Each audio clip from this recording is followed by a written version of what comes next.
Tener 3 años. Vivir en un apartamento con un balcón interior con vista a la primera planta. Hay un sofá en el primer piso. Cuando mis padres no están en casa, saltar un piso y medio hacia el cómodo sofá por diversión, aterrizar a salvo sin lesiones. Mamá insiste en que fue un sueño. Tener 8 años. Estar despierto 3 días seguidos jugando Pokémon Ruby. A las 4 de la mañana de la tercera noche, empiezo a ver gente sombra en la pared. Parece que están bailando, así que asumo que son agradables. Me hago amigo de la gente sombra, los guío en sus bailes y me la paso bien. Probablemente solo sean alucinaciones, pero después de eso, nunca me dio miedo la oscuridad porque mis amigos siempre estaban conmigo. Después de mudarnos a una nueva casa ya no eran las mismas sombras espíritus, así que, aunque no les tenía miedo, tampoco nos hicimos amigos. Tener 12. Perder mis bolígrafos todo el tiempo en la escuela, perdí un paquete entero en una semana, así que tomo los bolígrafos que los demás olvidan. Recoger un bolígrafo del piso. No era una de la marca Bic ni nada reconocible, era de plástico transparente, parecía barato así que no le di importancia. Guardarlo en mi bolsillo. Durante la semana siguiente me doy cuenta de que no he perdido este bolígrafo, siempre está en mi bolsillo. Pasan 1 o 2 semanas, todavía tengo el bolígrafo así que decido probar algo. Arrojarlo por la ventana del autobús de camino a casa. Al día siguiente lo tengo en el bolsillo. ¿Qué rayos? Mi cara cuando lo tiré por la ventana del autobús casi todos los días después de eso, y siempre estaba en mi bolsillo cuando llegaba a la escuela al día siguiente. Un día ya no está, lo echo de menos, aunque era una mierda que no escribía ni la mitad de las veces.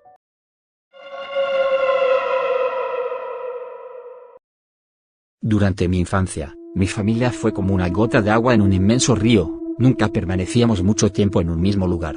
Nos establecimos en Rhode Island cuando yo tenía 8 años, y ahí permanecimos hasta que fui a la universidad en Colorado Springs.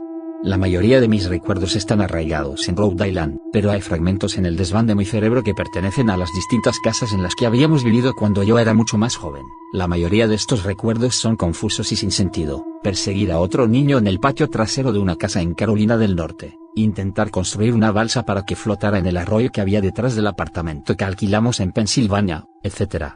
Pero hay un conjunto de recuerdos que siguen siendo nítidos como si hubieran sido hechos ayer. A menudo me pregunto si estos recuerdos no son más que sueños lúcidos producidos por la larga enfermedad que sufrí aquella primavera, pero en el fondo sé que son reales. Vivíamos en una casa a las afueras de la bulliciosa metrópolis de New Vineyard, Maine, de 643 habitantes. Era una estructura grande, sobre todo para una familia de 3 miembros. Había varias habitaciones que no vi en los 5 meses que residimos allí. En cierto modo era un desperdicio de espacio, pero era la única casa que había en el mercado en aquel momento, al menos a 1 hora de distancia del lugar de trabajo de mi padre. Al día siguiente de mi 5º cumpleaños, al que solo asistieron mis padres, me dio fiebre. El médico dijo que tenía mononucleosis, lo que significaba que no jugaría y tendría fiebre durante al menos otras 3 semanas. Era un momento horrible para quedarse en cama. Estábamos empaquetando nuestras cosas para mudarnos a Pensilvania y la mayoría de las mías ya estaban guardadas en cajas, por lo que mi habitación estaba vacía. Mi madre me traía soda y libros varias veces al día, que fueron mi principal fuente de entretenimiento durante las semanas siguientes. El aburrimiento siempre acechaba a la vuelta de la esquina, esperando para asomar su fea cabeza y agravar mi miseria. No recuerdo exactamente cómo conocí al señor Boca Grande. Creo que fue una semana después de que me diagnosticaran mononucleosis. Mi primer recuerdo de la pequeña criatura fue preguntarle si tenía nombre. Me dijo que lo llamara señor Boca Grande, porque tenía la boca grande. De hecho, todo en él era grande en comparación con su cuerpo, su cabeza, sus ojos, sus orejas torcidas, pero su boca era, con diferencia, la más grande. «¿Te pareces a un Furby?», dije mientras hojeaba uno de mis libros. El señor Boca Grande se detuvo y me miró perplejo. ¿Furby? ¿Qué es un Furby?, preguntó. Me encogí de hombros. Ya sabes. El juguete. El pequeño robot con las orejas grandes. Puedes acariciarlos y darles de comer, casi como una mascota de verdad. Oh. El señor Boca Grande reanudó su actividad. No necesitas uno de esos. No son lo mismo que tener un amigo de verdad. Recuerdo que el señor Boca Grande desaparecía cada vez que mi madre pasaba para ver cómo estaba. Me meto bajo tu cama, explicó más tarde. No quiero que tus padres me vean porque temo que no nos dejen jugar más. No hicimos mucho durante esos primeros días. El señor Boca Grande se limitaba a mirar mis libros, fascinado por las historias y los dibujos que contenían. La tercera o cuarta mañana después de conocerlo, me saludó con una gran sonrisa en la cara. Tengo un nuevo juego al que podemos jugar. Me dijo. Tenemos que esperar a que tu madre venga a verte, porque no nos puede ver jugar. Es un juego secreto. Después de que mi madre me dejara más libros y refrescos a la hora habitual, el señor Boca Grande salió debajo de la cama y tiró de mi mano. Tenemos que ir a la habitación que hay al final del pasillo. Me dijo. Al principio me negué, ya que mis padres me habían prohibido salir de la cama sin su permiso, pero el señor Boca Grande insistió hasta que acepté. La habitación en cuestión no tenía muebles ni papel tapiz. Su único rasgo distintivo era una ventana frente a la puerta. El señor Boca Grande cruzó corriendo la habitación y empujó con fuerza la ventana, abriéndola de golpe. Estábamos en el segundo piso de la casa, pero estaba en una colina, y desde este ángulo la caída era más de 2 pisos debido a la inclinación. Me gusta jugar a fingir aquí arriba. El señor Boca Grande explicó. Finjo que hay un trampolín bajo esta ventana y salto. Si finges lo bastante fuerte, rebotas hacia arriba como una pluma. Quiero que lo intentes. Yo era un niño de 5 años con fiebre, por lo que solo una pizca de escepticismo atravesó mis pensamientos mientras miraba hacia abajo, y consideré la posibilidad. Es una larga caída, le dije. Pero eso es parte de la diversión. No sería divertido si solo fuera una caída corta. Si fuera así, también podrías rebotar como en un trampolín de verdad. Jugué con la idea, imaginándome cayendo por el aire y rebotando hacia la ventana en algo que no veían los ojos humanos. Pero el realista en mí prevaleció. Tal vez en otra ocasión, dije. No sé si tengo suficiente imaginación. Podría salir herido. La cara del señor Boca Grande se torció, e hizo un gruñido, pero solo por un momento. La ira dio paso a la decepción. Si tú lo dices. Dijo. Pasó el resto del día debajo de mi cama, callado como un ratón. A la mañana siguiente el señor Boca Grande llegó con una caja en la mano. Quiero enseñarte a hacer malabares. Dijo. Aquí tienes algunas cosas que puedes usar para practicar, antes de empezar a darte lecciones. Miré dentro de la caja. Estaba llena de cuchillos. Mis padres me van a matar, grité horrorizado de que el señor Boca Grande hubiera traído cuchillos a mi habitación, objetos que mis padres nunca me permitirían tocar. Me azotarán y me castigarán durante 1 año. El señor Boca Grande frunció el ceño, tomó la caja de cuchillos y se metió debajo de la cama, donde permaneció el resto del día. Empecé a preguntarme con qué frecuencia se metía debajo de mi cama. Después empecé a tener problemas para dormir. El señor Boca Grande me despertaba a menudo por la noche, diciendo que había puesto un trampolín de verdad debajo de la ventana. Uno grande, uno que no se podía ver en la oscuridad. Yo siempre me negaba e intentaba volver a dormir, pero el señor Boca Grande persistía. A veces se quedaba a mi lado hasta la madrugada, animándome a saltar. Ya no era tan divertido jugar con él. Mi madre vino a verme una mañana, y me dijo que tenía permiso para salir a pasear.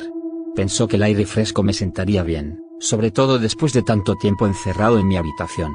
Emocionado, me puse mis tenis y troté al patio trasero, anhelando la sensación del sol en mi cara. El señor Boca Grande me estaba esperando. Hay algo que quiero que veas. Debí de haberlo mirado raro, porque me dijo. Es seguro, te lo prometo. Lo seguí hasta el comienzo de un camino de ciervos que atravesaba el bosque detrás de la casa. Este es un camino importante. Me explicó. He tenido muchos amigos de tu edad. Cuando estuvieron listos, los llevé por este camino, a un lugar especial. Tú aún no estás listo, pero algún día espero llevarte allí.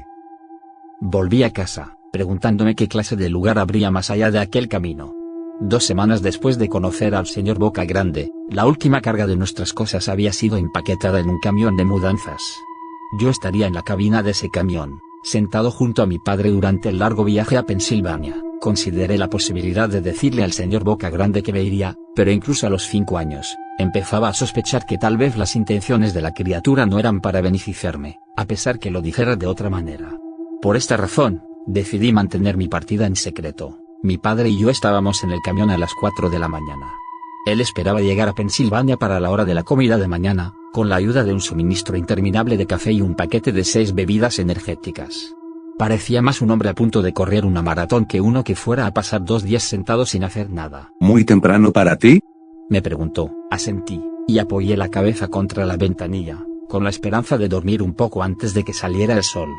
Sentí la mano de mi padre sobre mi hombro. Esta es la última mudanza, hijo, te lo prometo. Sé que es duro para ti, con lo enfermo que has estado. Cuando asciendan a papa, podremos asentarnos en un lugar y podrás hacer amigos. Abrí los ojos mientras salíamos de la entrada de la casa. Vi la silueta del señor Boca Grande en la ventana de mi habitación. Permaneció inmóvil hasta que el camión estuvo a punto de girar hacia la carretera principal. Él se despidió con un gesto lastimero, con un cuchillo en la mano. No le devolví el saludo. Años más tarde, regresé a New Vineyard. El terreno donde estaba nuestra casa estaba vacío, salvo los cimientos, ya que la casa se quemó unos años después de que mi familia se marchara. Por curiosidad, seguí el camino de ciervos que el señor Boca Grande me había mostrado. Una parte de mí esperaba que saltara de detrás de un árbol y me diera un susto de muerte, pero sentía que el señor Boca Grande se había ido, de alguna manera como si hubiera estado ligado a la casa que ya no existía. El camino terminaba en el cementerio de New Vineyard. Me di cuenta de que muchas de las lápidas pertenecían a niños.